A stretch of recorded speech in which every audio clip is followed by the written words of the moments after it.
everybody. Thank you for joining us. Today we welcome back our friend, intuitive energy healer, and of course founder of the Aramis Creative Learning Center, Sherri Divband. Hey, Sherri. Hi, thanks for having me back. Great to speak to you again, Sherri. And we wanted to catch up with you again more quickly because you've got some very interesting and important messages to get out to everyone today. We think they're exactly what people needed to hear today. So yeah, we're happy to have you back and speak to you so soon again. Before we get into the chat though, we just wanted to remind everybody of our online intuitive learning classes for children and now for adults as well. So if you're interested in that, you can head over to aramiscreativelearning.com website to check out all the details there. And just a little reminder, we do actually have a separate tab for adults. So if you're an adult looking at doing this, there's a separate section for you guys if you're interested. And also, we just want to make a quick mention, we are still requiring a large amount of funding to develop all aspects of the Aramis Collective. And first up, the physical center, which Sherri's looking at building in Florida. So if you're interested in adding any donations there, all of the donations are really much appreciated, no matter how small or large. You can head over to the aramiscreativelearningcenter.com to make a donation there. So today, Sherri, there's a couple of topics that you really wanted to touch on that are quite important to you that have come through in your sessions recently. So the first one, we wanted to start off with the light body. So discussing the light body and how we can actually shift our etherical blueprint and actually heal our genetics in a quantum field. So this is quite an interesting topic, and we'd like to hear more about it. I'm sure the audience would as well. So can we maybe just start with explaining what the etherical blueprint actually is for the audience? Yes, definitely. And this is my this is kind of my sweet spot, and I really enjoy talking about this because this is what I do. So what I do for a living for a long time has been soul healing in a quantum field. It's called intuitive healing. And where we are walking into as a collective right now is the ability to recognize we are multi-dimensional beings. And so we have the physical body, which is what anchors us into this earth.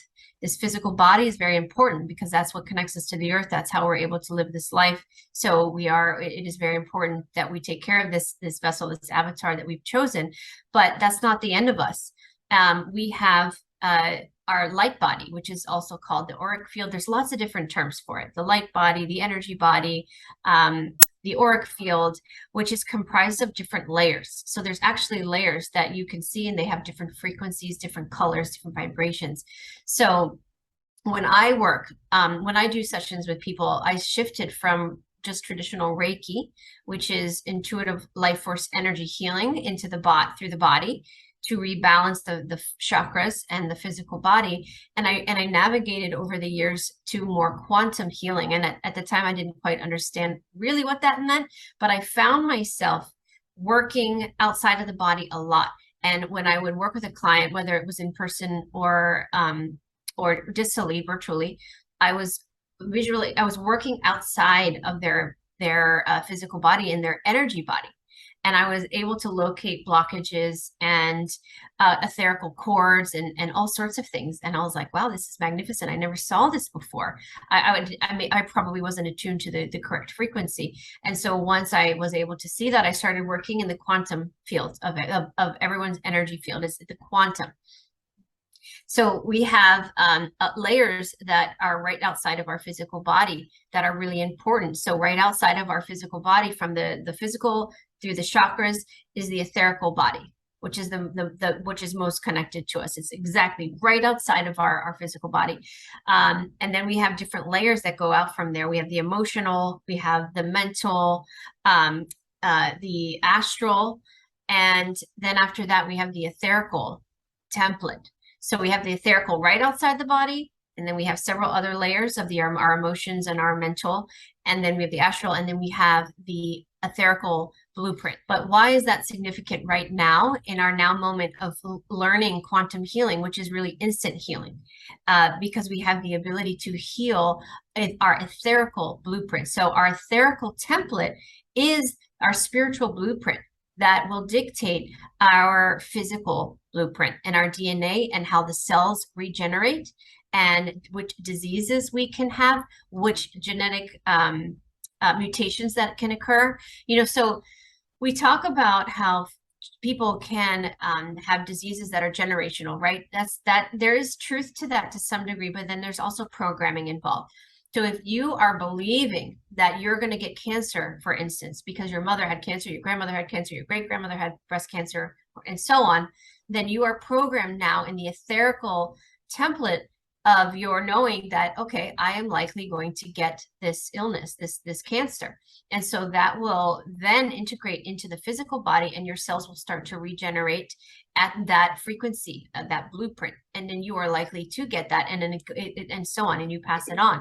So if we have the ability to shift that, and we can determine whether or not we are actually going to get cancer, or if we're going to stop that those generational diseases that occur, or illnesses. So if we shift a little bit of our perspective in our healing right now, and we recognize that we are who we are, we're light.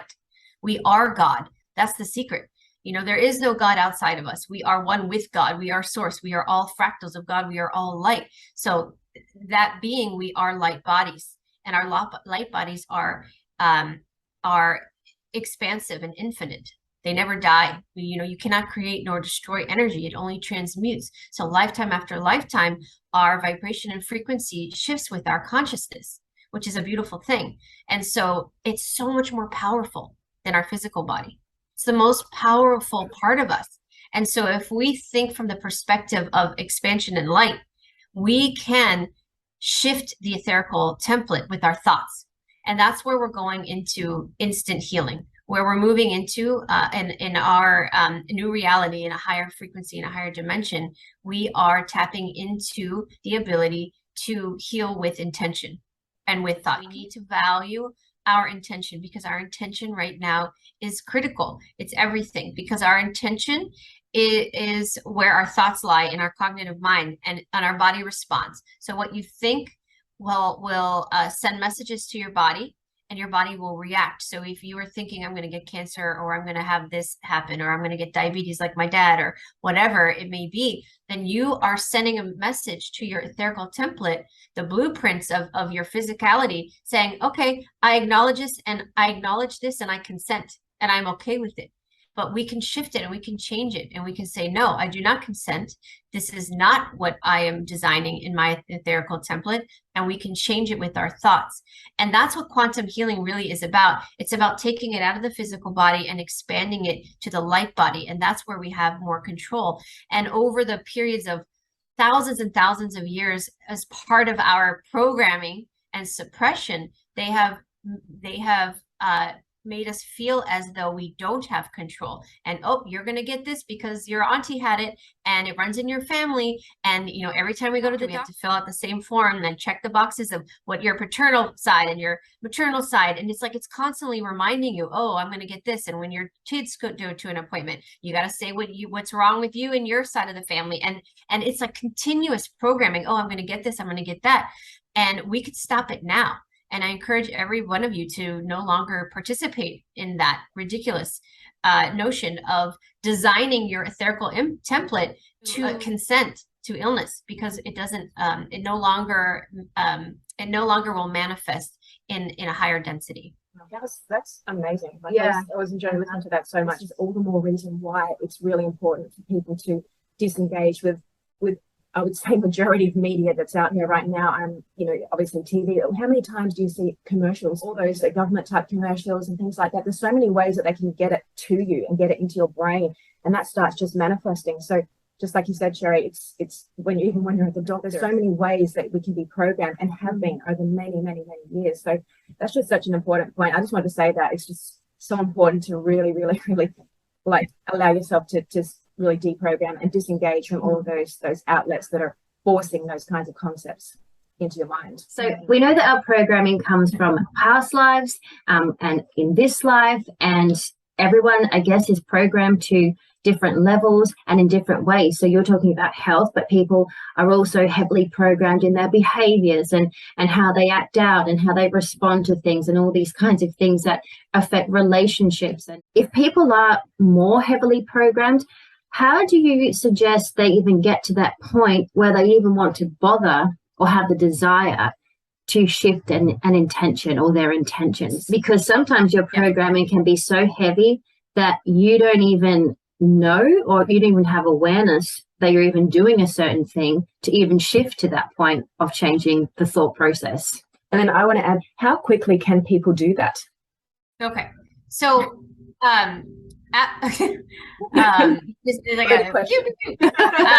we're in a period of disclosure right now in all facets of life. And part of that is discovering our own superpowers. We have superpowers. We have all the abilities that our ancestors had eons before us, but we lost the ability to recognize that we had those powers because of all the control. So we don't know. So right now there are people like myself, and there are many thousands of books and podcasts and all of this that's trying to tell people, hey, listen, you are in control. You can recognize these patterns and shift them. And it's not just, you're right. It's not just about diseases, right? It's about emotional, I can't tell you how many people are unable to get pregnant because they have this underlying program that they're not good enough and that they don't deserve to be a mother or a father. And I work with people to deprogram themselves and bring themselves out of that energy. Or they have crippling anxiety that has nothing to do with this life, but their etherical blueprint or template is affected because they've had lifetime after lifetime of struggle and literally living in fight or flight, in the survival mode. And then they come in this life and they have no stress, no true trauma, but they are feeling consistently like they need to survive always, and they can never relax. And a lot of that has to do with the collection of experiences and traumas from other lifetimes bleeding into this one. This is a really important time because this hasn't happened, as far as I know, maybe never, but in a really long time, where the veil has gotten so thin that people are actually, these timelines are starting to bleed together, and people are having memories of other lives and other places, and they're getting confused, and they're like, I don't know where this is coming from, and the dreams are becoming more vivid. People are starting to see the veil is thin, and they're starting to recognize and understand, wait a second, maybe this isn't a trauma from this life. Maybe my anxiety doesn't stem from this life. Maybe my depression doesn't stem from this life. Maybe I don't have to be sick anymore. A lot of my clients have had cancer after cancer and illness after illness for 20, 30 years. And this life is about healing for them. And they've been sick their whole life. And they didn't know that they could stop it. And I work with them and I'm like, no, this is how you do it. And we need to simplify it. It's simple. It starts with you standing up and reclaiming your power, standing in the mirror and looking at yourself and say, I have had enough. I no longer consent to the programming of fear, dis-ease. I am a sovereign, liberated being, and I am in the light, and I am expansive.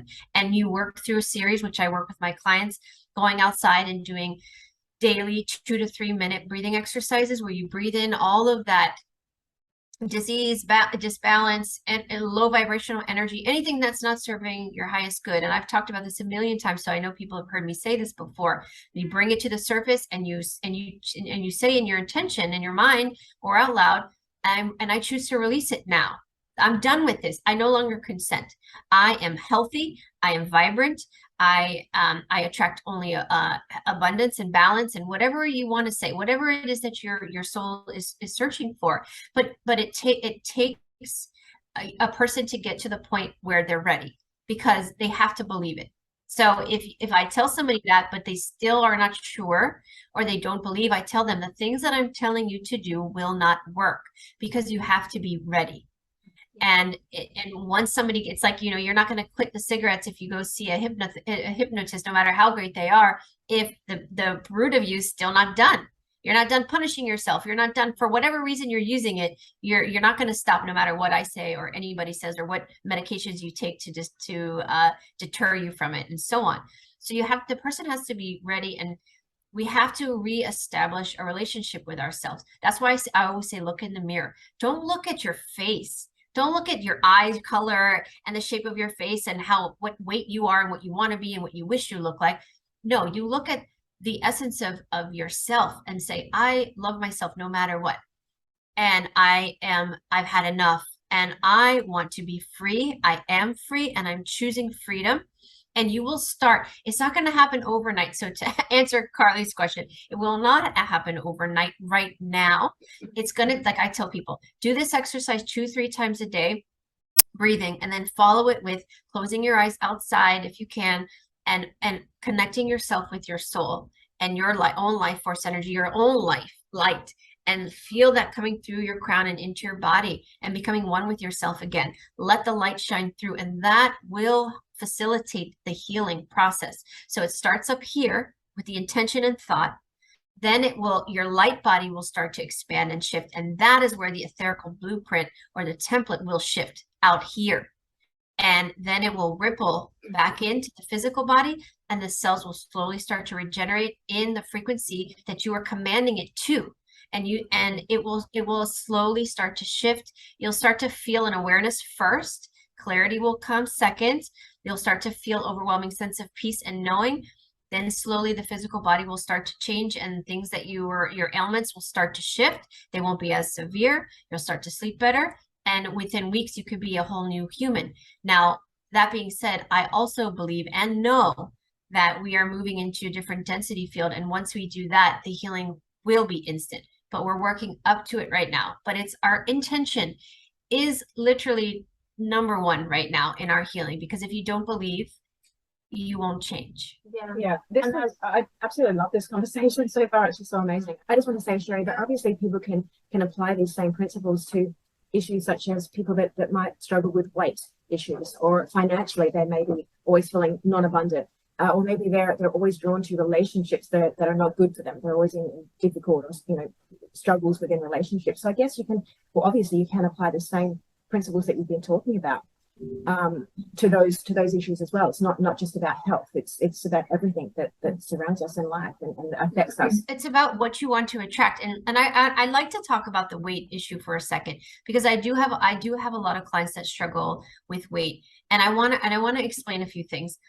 Yes, there are the textbook hypnotherapy guidelines that tell you, oh, of course, if you starved in many past lives, then you're compensating in this life, and you will overeat and indulge because of that reason. That can occur. But right now, what's happening more frequently than that is we have been in survival mode, the fight or flight. Our lower chakras have been completely disconnected and blocked, which we can talk about in a second.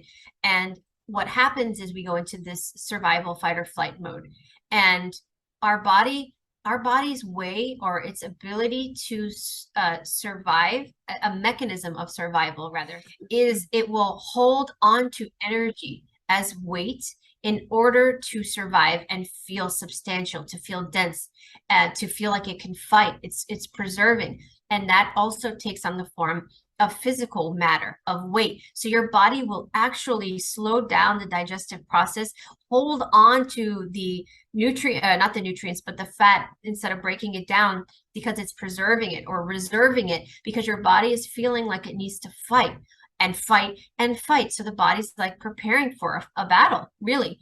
And so a lot of people, no matter what they eat, no matter how organic they eat, and they don't drink alcohol and all the things that they tell me, they're like, Sherri, no matter what I do, I can't lose weight. And I'm like, well, because your body's in fight or flight, because you're stressed, because you're worried about money, or your relationship with your husband is toxic, or spouse, or I'm not just, shaming the men. Your relationship with your wife is toxic. There's all these factors that are causing people their body to react in defensive mode. And then we hold on to the weight no matter what we do, because our body needs to feel safe. So that's also a big one right now.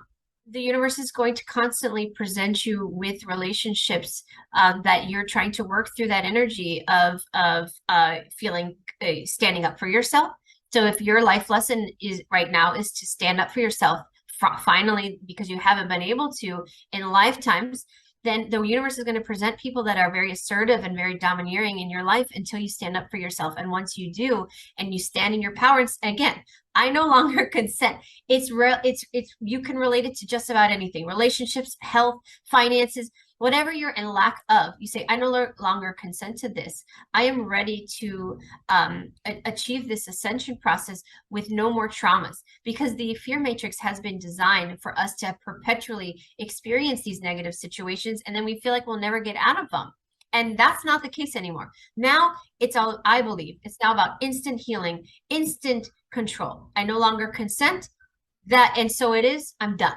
and you shift your energy, and now different people will start to come into your life that are of a higher vibration, and you will feel like, oh wow, suddenly a whole new group of people are walking into my life. Where have they been all of this time? Yeah, I really love, Sherri, how you've broken that down into really nice, simple steps that people can actually actively practice, because it does come down to the practice and the repetition as well in this phase that we're in. But I do agree with you. I think we're moving into a instant healing phase as we move forward. We also are getting helped along. You can feel that. And I look back to a year ago and think, wow, you know, everyone's come so far. Really, I mean, you know, the people that we know, I'm sure, Sherri, with the people that you have in your sessions, you see a lot of progression, and you just think, wow, we really have stepped so far forward. I just also wanted to make a note for the audience, in getting to these points that Sherri's talked about. The distractions in one's life is also a big part of not getting real with yourself. So if you eliminate a lot of the things that you don't need anymore, then you can find the awareness, and then you can be like, okay, enough. Because you do, like you said, you have to get to that point where enough is enough. You have to be sick and tired of a certain thing to then shift into the willingness to really, you know, transform yourself in what is a really simplified way of doing it, exactly how you explained, Sherri. Yeah, and the field, this field that we're in, this crazy convoluted field of matrix that we're in is shame. It's filled with shame. So we're all programmed to be shameful, you know, and we got to break out of that, you know. So even though I'm hypercritical of myself, I completely and deeply love myself. Even though I don't have self-confidence, I deeply and completely love myself and accept myself. So take all of the things that you are feeling like you're ashamed about. It could be anything, like you know, even though I'm very shy and I don't like to talk to other people, I deeply and completely accept and love myself. We have to turn all of those things out of shame. Take yourself out of the shame vibration and judgment of yourself, because we are our biggest critics, right? There's no one out there in this world that's going to judge me more than me. I'm sorry, I don't care who you are, not my mom, not my husband, no one's going to judge me more than I'm going to judge myself. But I have to break those patterns too. I too am dealing with that, you know, and I constantly have to remind myself, it's okay, Sherri, if you didn't do this, I still love myself, you know, it's okay. And I shift the energy, and then I really actually develop a better relationship with myself, where I genuinely like me. I like myself despite these other things that I'm working through. And I think that's what, to bring it back to our last conversation, that's what 4D is about. This is the healing phase. It's soul healing, quantum healing, instant healing, whatever you want to call it. But it's not fun. And it can be really, you know, it can be really disconcerting sometimes. But at the end of it, I believe it's such a magnificent feeling that we'll have once we take back our power. Because if you love yourself and you don't need the acceptance of everyone else around you, guess what happens? All of them lose the power over you. And then there's get out of the loop. You're out of the loop. And now you are on your own journey of sovereignty, and no one can ever derail you when you don't necessarily care what other people think, really and truly. Yeah, again, Sherri, I just love the way you broke that down for people. And when you said flipping that, in how you feel, like the shameful feelings, when you flip that around and you still go, you know, that's okay, I still love myself, and it's coming back to that concept and that softening off of those sort of harsh, shameful feelings really allows you to come back to your body. And when you feel that softness, and when you say those nicer things to yourself, or those kinder things to yourself, that yes, it brings that power back. And that is very empowering, because that's where you start to go, hey, I've got this. I don't really need that approval from anyone, because I know that I'm okay. And that softening, that feeling of that is what we can step forward with. Yeah, it's a beautiful thing. It is. And just to tie up this point, Sherri, I just wanted to ask you, when do you see us, I guess, predominantly moving out of this healing phase, or this 4D phase? And just, I guess, moving into the just the being and the doing sort of everyday life, and not having to feel like you've got work to do and heal. Do you have a rough idea when that might be the case? I guess, obviously for individuals it might be different, because we're working this, obviously everyone's at different levels, but when do you see, I guess, predominantly the collective being in that kind of space? I'd be lying if I said I knew. I don't know, but I Thought we'd believe throw it in there anyway. but no, I mean, you know, I can get it wrong too, but what I believe is 2023 is the year that we are going to really see a lot of the changes and a lot of the movement. So we're like at the tail end, but that's not to say that there are others waking up today that are just starting on their journey, and it may take them some time. And we're all, like you said, we're all in different speeds and different vehicles, different vessels. But I feel like 2023 is the time for us to see true movement. So we'll have to see. But yeah, I do believe we are getting helped along as we move through this, and it will quicken up. So yeah, I feel that as well. 2023, 2024. Yeah, absolutely. We would agree with you there, Sherri.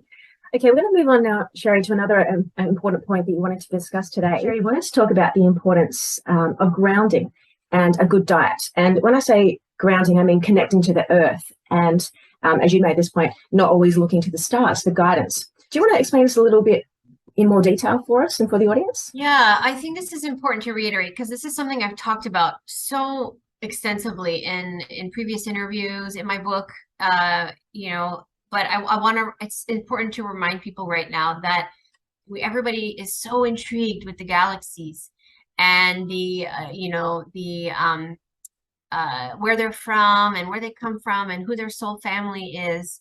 And it's a beautiful thing and we should all be open to discovering that facet of ourselves.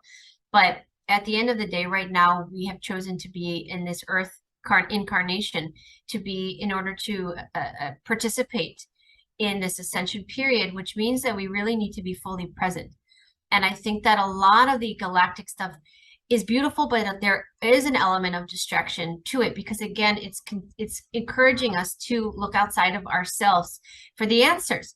And no matter what, we are our own saviors and we have to trust ourselves. And going to my previous point, if you don't love yourself, then you will not trust yourself and you will not seek the answers from within. You will constantly be looking for validation from your neighbor, from your best friend, your sister, your mom, your husband, whomever, or, you know, some galactic being that you're idolizing.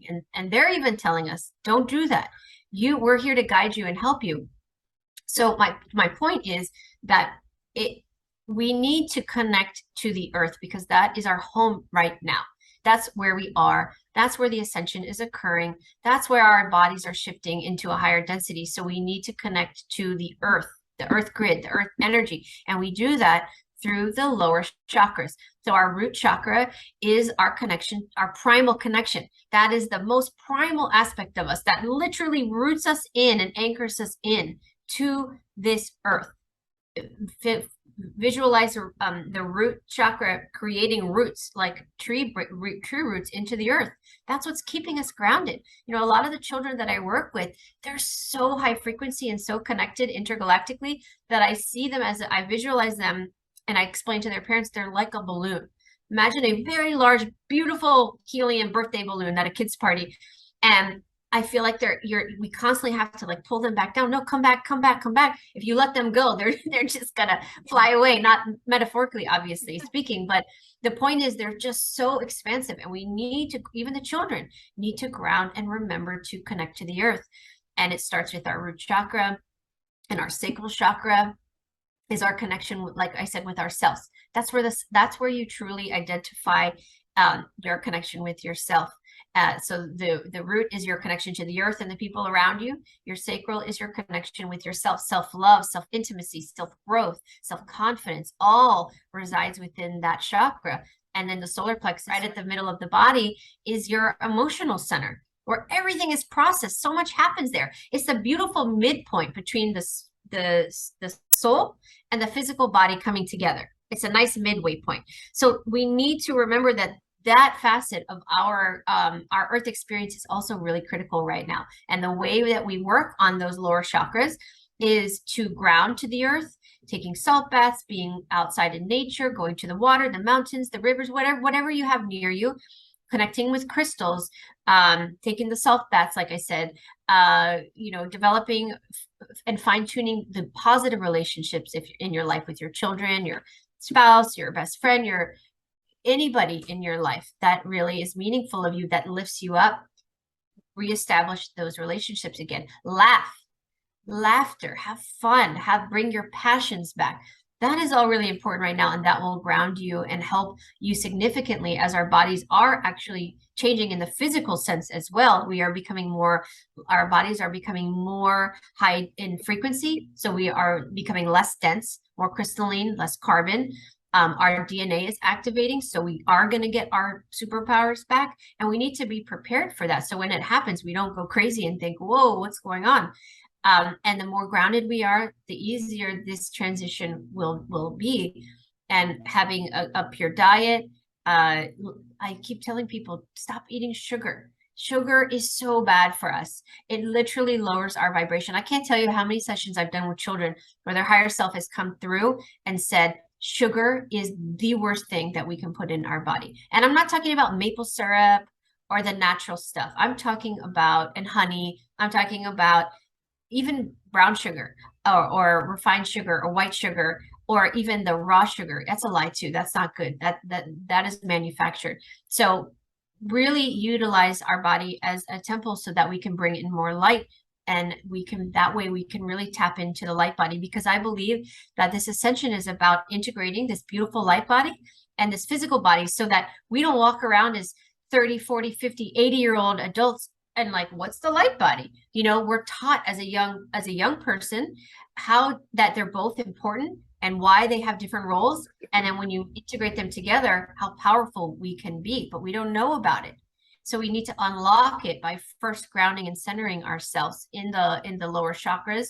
And with our diet, if we have more of an alkaline diet, you know, really pure water, more alkaline water. I mean, there's so many things that we can do to assist us in this transition period right now. But grounding is super important. So Sherri, just to clarify, did you say with more of a purified diet that actually helps us with feeling more grounded? I guess because we're more clear as well. Well, yeah, think about this. If you eat a burger and fries from like a fast food place, very high in fat, sodium, just not good for you. When your body takes that in and it goes through the digestion process, it doesn't do any nourishment for your body. It's a temporary fulfillment, and it makes you feel good. It tastes good, and your tummy is full. But what happens when we start to break down the fake food that we just ate, it lowers our vibration. And then we become fatigued. We become tired. Well, fatigued is tired. We become unmotivated to do things. That's why some people veg on the couch after they have those big meals, and it will literally lower our vibration. So we need to put stuff into our body that actually raises our vibration, which is fresh foods, fresh vegetables, good water. Because when we eat that and we digest it, it actually does things to give us energy. And that's what a lot of our galactic brothers and sisters and family members are trying to give us messages on. What you are, what you eat, and intuitive eating truly is the future. And that's why we just had our first intuitive eating class just the other night for children. And I'm so excited about that, because children need to learn to pay attention to how they feel after they eat. And we are, I believe that we are moving into a period where we will eat a significant, and I've talked about this, I think even on your show, I've been told that we will eat like 2/3 less of the amount of food.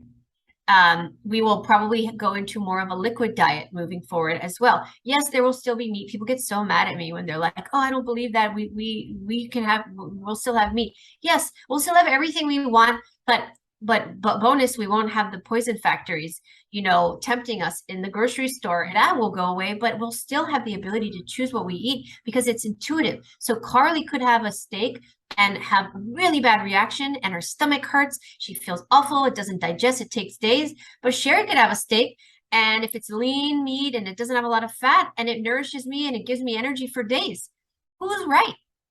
We both are. Our bodies are telling us what we need. So not everyone will be vegan.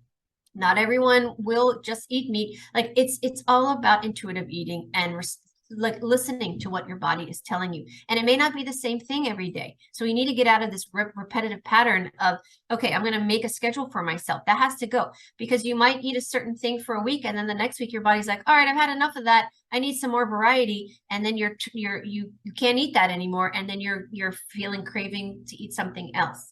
You know, there's a reason why women have cravings when they're pregnant. Their body's trying to tell them what they need. Sometimes it seems a little bit silly and we make fun of it, but that's a perfect example of us intuitively tapping in to our body, saying, hey, this is what I want, this is what I need. And I feel like we are going to go into that a little bit more, where we read those signs a little bit more clearly. And you even mentioned, Sherri, drinking less water. Yeah, I believe that we will drink a lot less water than we need, because I've been told, again, through my sessions, that when you're more in a light body, we won't need as much food or water, both, but we will get a lot of the water that we need through our fruits that we eat, and the vegetables and things like that, really just fruits. So it's not like we're not going to drink water and we're going to dehydrate. Our bodies are going to shift in a way that it's less about excess. We don't need that anymore. And over generations of programming and manipulation and genetic modification, blah, blah, blah, we have gotten to a point where we crave and we want the sugars and we want the fats, and of course the programming with the television and in our face all the time. Our bodies has adapted to that. So a lot of us can eat all of that and are fine, but a lot of the children are like, nope, I can't. My son, if he eats a hot dog, he'll throw up immediately. And since he was little, his body's like, no, what is this trash? I don't want this. But someone else could eat it and have 10 and be totally fine. Adults are even starting to change, where their whole life they've been able to eat certain things, and then all of a sudden, I can't eat meat anymore. I can't have this anymore. You should listen to that, because your body is changing and it's telling you that is not good for me anymore. And that's challenging, because people don't want to, we're creatures of habit. We don't like change, but a lot is about to change. And it's that awareness again, like coming back to just understanding what's working for you. And if you are changing and you can't tolerate something anymore, just have common sense with that, and, start to eliminate that. I did hear that about the water as well, Sherri, because it puts, I heard that it puts maybe too much pressure on the kidneys, and we'd be gravitating more towards things that are just going to give us the nutrients that we actually need, like in fruits and vegetables and things like that. I'm going to say something really controversial and people aren't going to like it, but do you know the reason why they want us to drink so much water? It probably does something to us to take ourselves out of our mind or something. I don't know exactly, but out of our intuitive space or something. Well, what do they put in the water that they want us to drink to shrivel up a certain gland in our body that connects us to our intuition? So 6 to 8 glasses a day. You have to. I don't have to. If I don't need it, I'm not going to drink it. But they want us to drink that water for an agenda, for a reason, and we don't need to. Obviously, down in Australia as well, we know that's really been pushed onto the people here, unfortunately. So, but look, that will change going forward. That's something to look forward to. But yeah, if you can get your hands on better types of water, and we're not saying don't drink water, because obviously you don't want to dehydrate yourself. We're definitely saying drink water. Just try to get away from the bad water if you can. Yeah. And just quickly, Sherri, before we move on, I just wanted to touch on the concept of the eating meat and the whole sort of thing of the energy that the meat holds because of what the animal has been put through. What is your take on that in terms of the kind of energy that we're ingesting if we were to eat that? I 100% agree with the fact that if an animal dies in trauma, we are eating that trauma. Absolutely. I 100% agree with that. That's why in the future, what I see is those that choose to eat meat, we will go back to the more indigenous process where they ate meat to survive, and they gave gratitude to the animal, and they asked the animal's permission. They blessed the soul. The animal didn't die in a traumatic way. And if anything, on a soul level, they knew the animal was consenting. And so I believe we're going to go to something more where we have smaller farms that genuinely love and take care of their animals. And it's a different process. And then we won't be eating the animal's trauma and carrying that with us. And it'll just be, everything will be different. We'll even care more about our, this mass production of the vegetables, and the stuff that we're eating doesn't even have nutrients anymore. Like the strawberries we laugh because we go to the grocery store And if you don't buy organic, the blackberries like are like this big and they don't taste like anything. And I'm like, what is this? This is like made in a lab. Like, this is insane. So like, allow our food to grow more naturally. Again, give gratitude to nature, to the plant, and for nourishing us. Like, every facet of our life is going to change to more indigenous, or what I like to say, because it's my favorite, going back to Lemurian times, where we're more spiritually aware and have gratitude. If you live in gratitude, everything shifts. If you constantly, when my children have bad days and Aramis is having a rough one, I always say, tell me 3 things you're grateful for. Tell me 3 things you love about your brother, so they stop fighting, you know, and it really brings you out of that energy. And if you give gratitude to your food that you're eating, it's the same principle. Yes, Completely agree. yeah. And I do remember, Sherri, you did do a video last year, I think it was mid of last year, and it was all about food and the animals and what you were just describing just now. So people can go back to that. It was a really good video, actually. And I think it had, if I'm not mistaken, a cow. There was a picture of a cow on the front. Yeah. So hopefully we'll have that video on there, because it was a really good one and explained what you were talking about just now in more detail. So everyone, have a look at that if you haven't. Just to reiterate, so the importance of the grounding, because I think sometimes, Sherri, people feel like maybe if they're moving away from that sort of spiritual aspect or the sort of higher dimensional, concepts, that they're sort of maybe losing their skills in that area, and maybe that's why they feel like they can't, or they don't want to go into that grounded space. But just to reiterate, then the necessity of doing that to give our bodies the balance that we need to be able to handle what's to come. Just a couple more points, Sherri, and then we'll wind up for today. But one of the things you wanted to talk about today was the importance of not relying so much on our outer guidance. So perhaps mentors or guides of whoever we choose to pray to or to look to for guidance. Yeah. So it's more about trusting within ourselves and trusting our own inner knowing. And I have a little story I'll share with you in a moment. But did you want to touch on that first, please, Sherri? Yeah, and it's really more of a lovingly and gentle reminder that although we all come in, so everybody has a spirit guide, many in fact. So a spirit guide, if for those that are maybe unsure and confused, a spirit guide is another soul that has had a physical incarnation before, likely had a life with you, not 100% of the time, but majority of the time, okay?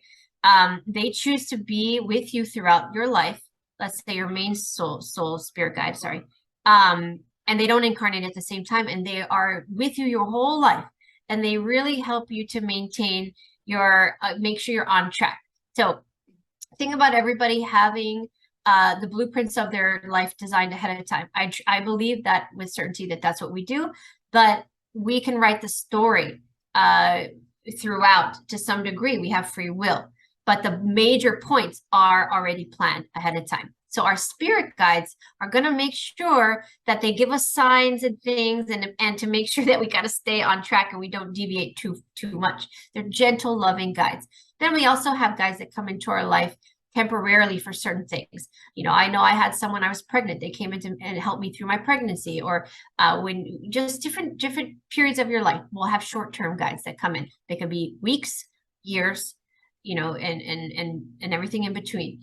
Then we have animal spirit totems or guides that are our main, kind of like our spirit guide, like our main animal. Mine's an elephant. So I felt extremely connected to elephants since I was a young girl.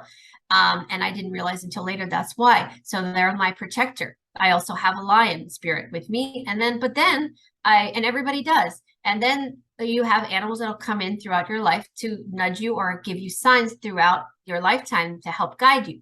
So they're all loving, gentle energies, nothing meant to control or manipulate you. It's all beautiful, benevolent spirits, right? And then we have our angels. So you have guardian angels that are really here more to protect you, to make sure you're safe and surround you with beautiful, loving energy, especially the children in their most vulnerable time. So these are all really important to know and understand. But what I have been told repeatedly, which is why I wanted to share with you guys today, this message, I have been told repeatedly in my sessions with people that we, just like priests, deities,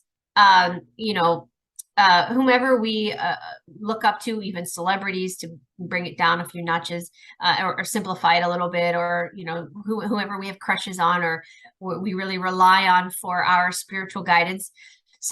We've gotten to this place where we rely on them too heavily in the 3D for the priests and the mentors and the guides to ask everything from. So we have taken our power away by seeking outward. So if we put too much of our power into spirit guides and angels and our spirit totems and all of that, then essentially what we're doing is the exact same thing in a different way.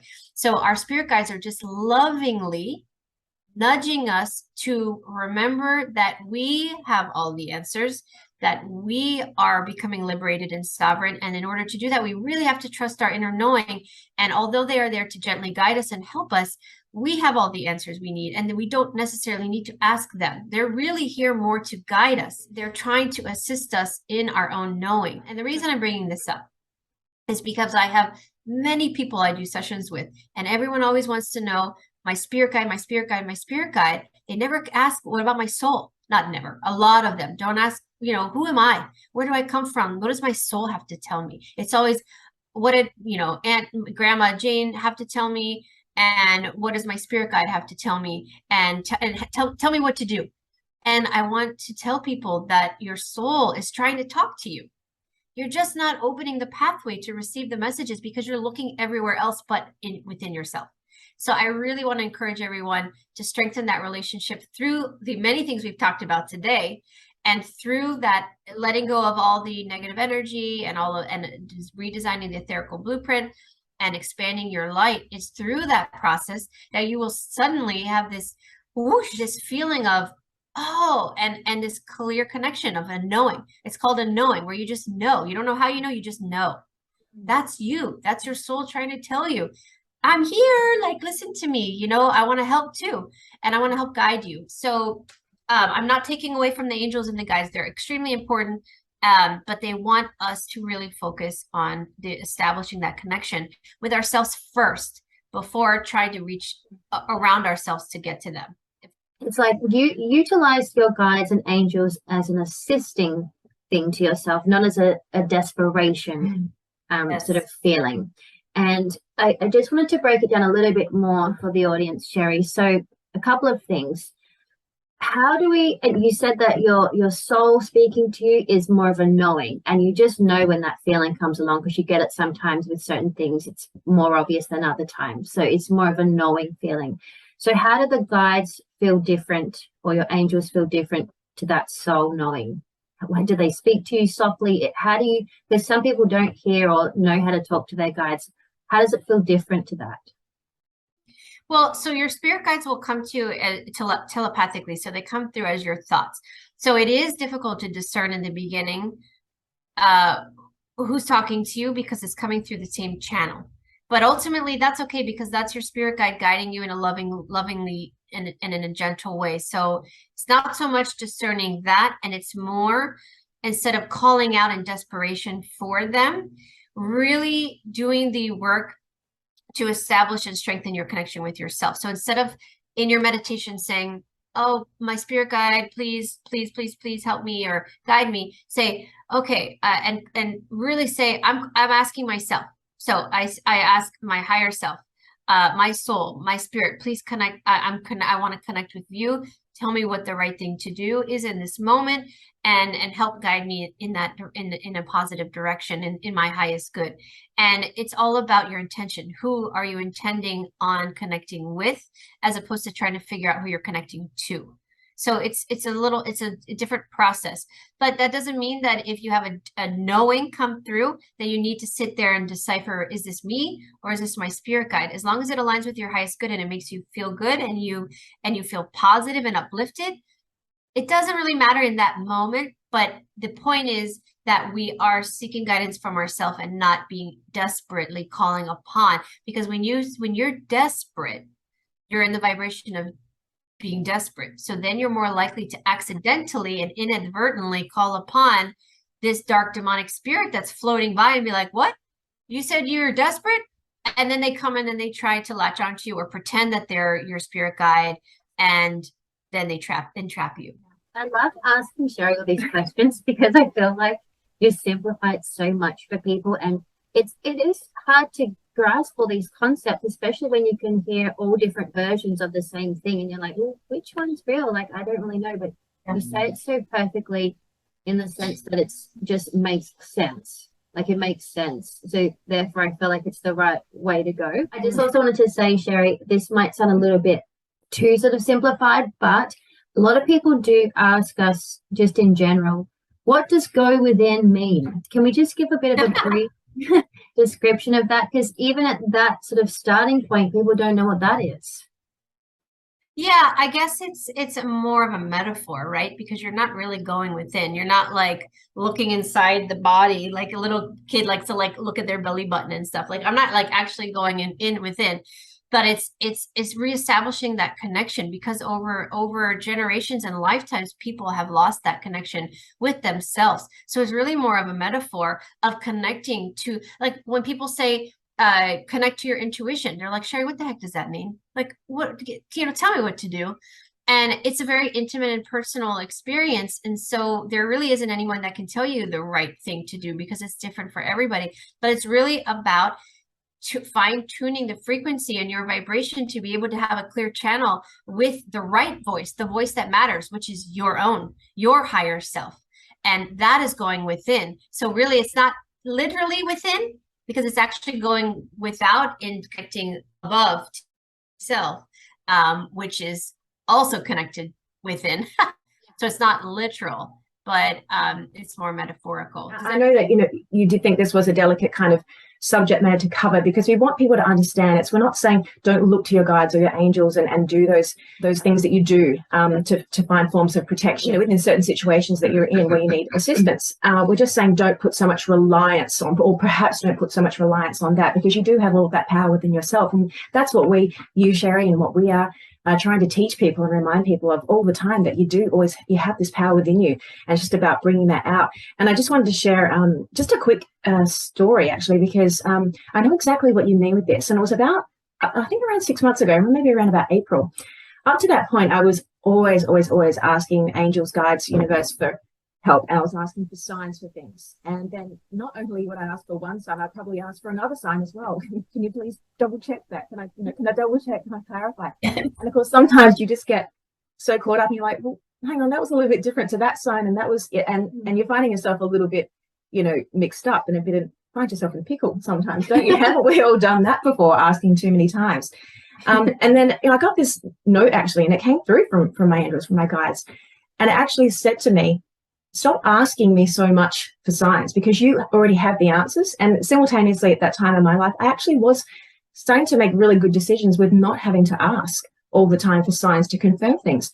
And this really just happened to me about 6 months ago, because I guess I've really, allowed space in my life to be able to do this. And yeah, I have adjusted my diet. I have adjusted things in my life, my situations in my life and people around me, to do that and to allow that to happen. And of course, all of those things will assist that. But I just want to say that because I do remember saying that in a video, and I think it was a personal video that Julie and I did. And I did say that to people. I was like, yeah, I've actually just stopped asking for signs because I didn't need them anymore. I'm not to say I don't do it at all. I just do it a whole lot less.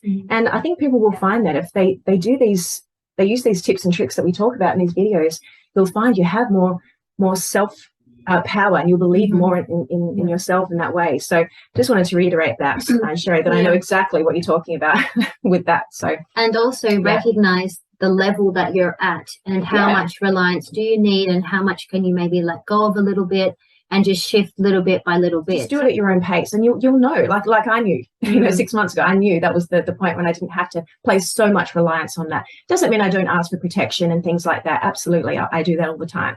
But it's just a different way of doing it. So, Sherri, last point in this video today, we wanted to talk about messages from children and what's to come from their perspective. And you also wanted to touch on walk-ins again. We have done this in a previous video, but you wanted to touch on that again today.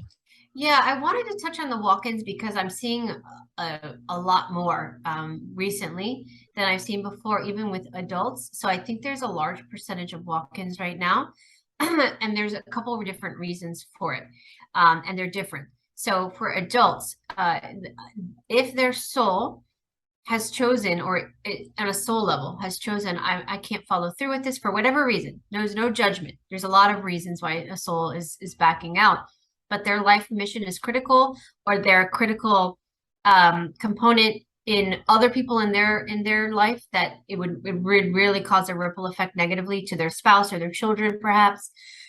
So they have a soul walk-in, another walk-in to come and finish out. There are others, adults, that actually agreed ahead of time to get to a certain point, and their walk-ins are now coming in for the ascension. And then there are, and there's a lot, there are a lot of them. And then there are the children, and there are a lot more walk-ins than I had originally talked about, because I'm seeing it in my sessions. I'm like, wow, there are a lot of walk-ins. And I know the reason why, because I've explained it before, which I'll re-explain again, but it's happening a lot more now, which is a good sign. So I'll explain why for both of those. So a lot of the children that are coming in right now, that are being born within really the last like 5 years, so very recent, they are, most of them have never come here before. They are elders. They are, I really don't like labels. So I don't like the word ascended master. It's used incorrectly majority of the time. I don't like hierarchies. It really bothers me. But for lack of a better word, ascended masters, those high conscious beings that are already ascended, that are in 10th, 11th dimension already. So they're coming in, and they don't want to be a child, because it's not part of their journey. They know and recognize how difficult it is, not only to be in third density, but to be a child in third density. And they are not afraid from fear, but they don't want to lose their memories. So they have these walk-ins for them. So actually they have the walk-ins that are here are our walk-ins for them, and are generally angelic beings. Majority of the time, they're actually angelic beings. Not always, but a lot of them. And they come in for any period from birth till about 3-4 years old, some 5 and 6 years. But I feel like the average is about 3 to 4 is the sweet spot years. And they basically are holding the space, manning the body, because they're familiar and they're able to get through those phases that the other being doesn't want to go through. And then when they're ready and the body's at the right density and frequency because remember, the body also has to get to a point to withstand the frequency of the other being coming through. It's a lot. And even then they have to slowly integrate, and then they'll pop in. And it's happening so much right now. And it's generally happening when a child has some sort of a surgical, like even minor surgery, tonsil surgery, some sort of dental surgery, or just something minor. It's generally done either when they're sleeping or some sort of minor surgery or anesthetic event. And they're explaining, why is it happening more frequently now? Because we are at such a beautiful and pivotal point in the ascension that they are letting us know, hey, this is good. We are ready, and we are in position, and we are coming in, because this is how I really truly try to explain this in a way where the light workers, we call them the light workers, have been coming in for thousands of years, but let's condense it to the last 150 to 100 years. They are here to hold the space, shift the frequency of the planet with their light, to open people's heart, and really to create this pathway, this portal. So now these high evolved elder beings are coming through, which are the children, and they're bringing in the wisdom, and they're bringing change, and they're anchoring us into a higher density.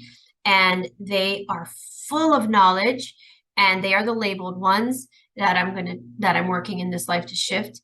And they're coming in like comets, like we've talked about many times, and they're letting us know that we have reached such a pivotal point that I guess it would make sense, because if 2023 truly is our period of change and transition, bam, they're coming in, and they're coming in hot. Like we like to say, they're coming in hot. They are ready, and some of them don't want to waste time, so they're coming in at 4, 5, 6 years old, so that they can walk in. And I had an incredible session. I mean, all the children I have sessions with are incredible. Okay, so I can't pick I don't have a favorite, But I had a session the other day with this one girl that absolutely blew my mind.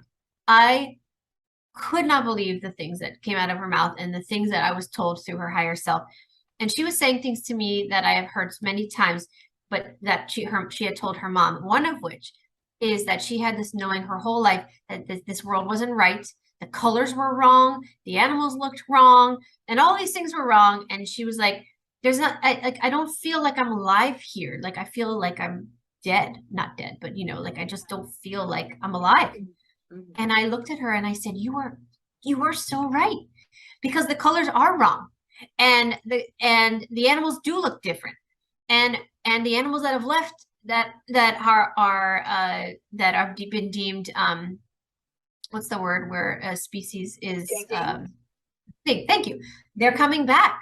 I've been talking about this for years. People thought I was insane. They're like, Sherri, stop. Like, the rhinos aren't coming back. You know what I mean? Like, all these animals are going to come back, because we're going into a higher dimensional field where they want to be.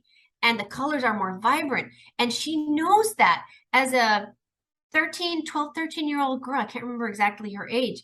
She knows that coming in. She's like, I know the colors are wrong. I know that this isn't right. I know the animals are looking. And I'm like, you're so right.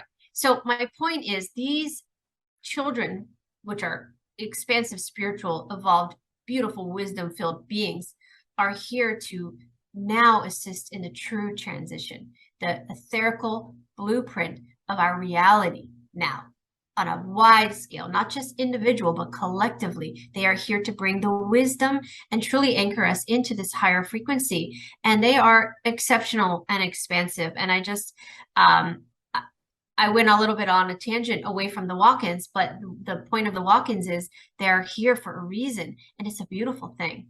Yeah, beautiful. Thank you, Sherri. Yeah, but yeah, you do explain it nice and concisely. So thank you, Sherri. I just wanted to say quickly, Sherri, for the adult walk-ins, do they literally just take over the exact same soul purpose as the other soul that left? There's a couple ways to answer that. Yes and no. It depends. If the person that they're walking in for was already on a trajectory of something really significant and important, then they take over that role. If they were wasting their life away and, just not doing anything with their life, and the powers, the good powers, the light powers that are trying to help, deem that vessel as a potential for this walk-in to come through and then do something with that body, then they can come in for that. So there's a lot of different answers for that. It just depends on the walk-in and what they're coming in for, and the soul and what they're leaving for, if that makes sense. Yes. Yeah. Yeah. Just one other quick question I have before we tie up, Sherri, in regards to the souls, our souls, and where we go next. So let's just say, if you feel like you've completed your soul's purpose in this life, where does this soul then go after? Okay. Ooh, I like this question. And I like this question because I've gotten so many answers from it that I'm just like, oh, this is so cool.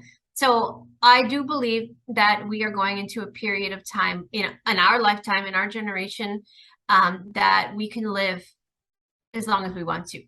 So what I've been told when I've talked to the souls of the actual person, their higher self and or their spirit guides or soul family, a lot of people are here to stay, and they are part of the re-evolution of this world and are going to continue on, and they're here to stay. Like, they want to be here, and they're part of the ascension, and they are here to stay. And their soul will either live in this body and remain here on earth, or at some point they may decide to leave the body, which we will have free will to do that in our future reality, where we just leave the body. There is no death, there's no trauma, there's nothing like that. I'm done, I'm going to leave, I want another experience. And then perhaps they come in a different body, in a different way, still here to be a part of the evolutionary process here on earth. And then there are others that are going to stay as long as they feel that humanity has reached a certain point in this ascension or this Aquarian age, where they feel like, okay, I've done enough. This is what I came here to do. I have done it, and I will now go home. Where home is for them, Pleiades, Sirius, Andromeda, Alpha Centauri. I mean, it just depends. I mean, depending on where they want to go. Where's their soul family? Where are they choosing to go?